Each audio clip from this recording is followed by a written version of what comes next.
And here we are slicing it. This is why you want this slicer. Look at that. That comes out so thin. Depending on which way the fibers of the meat are going, you might have to turn your roast a few times as you're cutting it. Round roast can run all different directions. And this is just the contents from the sous vide roast. So we're going to use that for gravy later. And then I took the fat cap off of, this was the sous vide one. And again, I'm showing you that the fibers in the meat of the grain just run in all kinds of different directions. So this one actually had to get turned a few times. Actually, all three of them really did.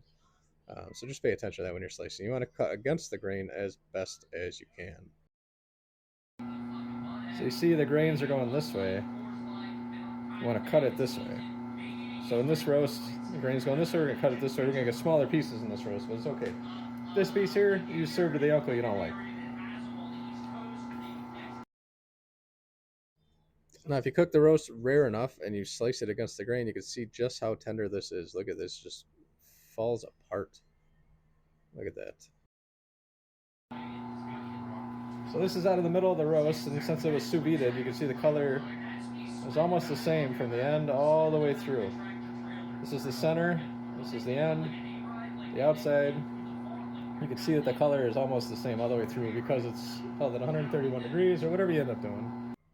Again, the importance of cutting against the grain, I cannot stress enough, and this is me just rotating the roast to find the grain. And this one here is the braised roast, so you're getting a close-up look on there. This one was also very tender. Cut against the grain there, you can see how it falls apart. Just see right through it. It's paper thin, about the color of my skin. Beautiful. And this one here is a quick close-up of the oven roasted. You could see the color variations there, and you could see that it's mostly the color of my skin as well. So the color of all these came out beautifully.